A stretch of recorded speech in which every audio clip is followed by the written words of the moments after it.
നമസ്കാരം. Big boss big boss ഇന്നലത്തെ episode എല്ലാവരും കണ്ടു കാണുമെന്ന് ഞാൻ പ്രതീക്ഷിക്കുന്നു. അതിനകത്ത് എൻ്റെ അഭിപ്രായമാണ് ഞാനിവിടെ പറയുന്നത്. നമ്മൾ കണ്ടതുപോലെ തന്നെ കട്ട കലിപ്പിലായിരുന്നു ലാലേട്ടൻ വന്നത്. കട്ട കലിപ്പിൽ എല്ലാവരോടും ദേഷ്യപ്പെട്ടാണ് വന്നത്. അതിനകത്ത് അനുമോളെ നന്നായിട്ട് വലിച്ചു കീറി കൊടുത്തു. എന്നാലും അത്രയുമൊക്കെ സംഭവങ്ങൾ നടന്നിട്ടും ജിസേൽ പറയുന്നുണ്ട്, ദൈവം ഇറങ്ങി വന്നാലും ക്ഷമ ചോദിക്കില്ല എന്നവൾ പറയുന്നു.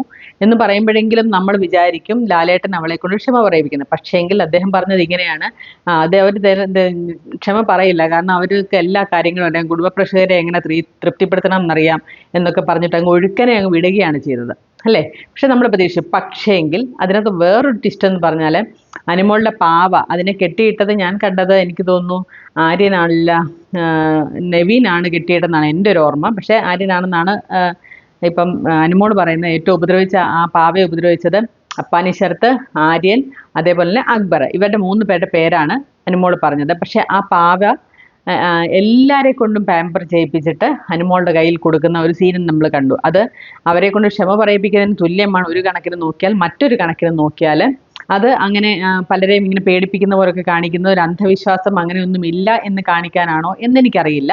പക്ഷെ എന്തായാലും ഇങ്ങനെ ഒരു സംഭവം ഉണ്ടായി. അതേസമയം തന്നെ അനുമോൾ ക്ഷമ ചോദിക്കേണ്ട എല്ലാവരും, ലാലേട്ടൻ പറഞ്ഞിട്ടും കട്ടയ്ക്ക് ഇല്ല ഞാൻ കണ്ടതാണെന്ന് ഉറച്ചു നിന്നു എന്നുള്ളത് ശരിക്കും പറഞ്ഞാൽ അഭിനന്ദനം അർപ്പിക്കുന്നത് തന്നെയാണ്. കാരണം എന്താണെന്ന് ചോദിച്ചാൽ സാധാരണ അങ്ങനെ ഇത്രയൊക്കെ പറഞ്ഞു കഴിയുമ്പോൾ ഇല്ല ലാലേട്ട എനിക്ക് തെറ്റുപറ്റിയെന്ന് ക്ഷമാപണമാണ് നമുക്ക് പ്രതീക്ഷ. പക്ഷെ അവിടെ തന്നെ ഉറച്ചു നിൽക്കുന്ന അനുമോളെയാണ് നമുക്ക് കാണാൻ സാധിച്ചത്.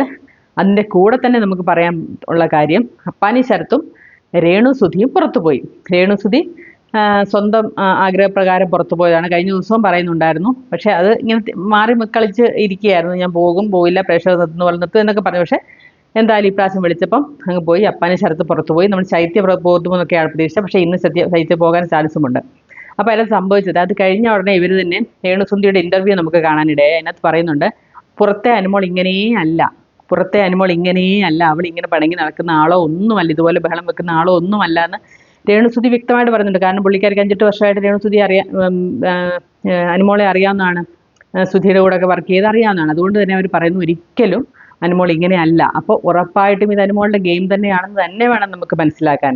കണ്ടന്റ് ക്രിയേറ്റ് ചെയ്യുന്നത് തന്നെയാണ് പുള്ളിക്കാർ ചെയ്യുന്നത്. ജിസേൽ പറയുന്നുണ്ട്, എൻ്റെ മേക്കപ്പ് എല്ലാം കിട്ടിയപ്പോൾ അതിനെക്കുറിച്ച് അവൾക്കൊന്നും പറയാനില്ല, അതിന് പകരം അവൾ പുതിയ കഥ ഇറക്കിയതാണെന്നും ജിസേൽ പറയുന്നത്. ഇതൊക്കെ കൂട്ടി വായിക്കുമ്പോൾ നമുക്ക് മനസ്സിലാക്കുന്നത് അനുമോളുടെ പ്ലേ തന്നെയാണിതെന്ന് നമുക്ക് നിസ്സംശയം മനസ്സിലാക്കാം.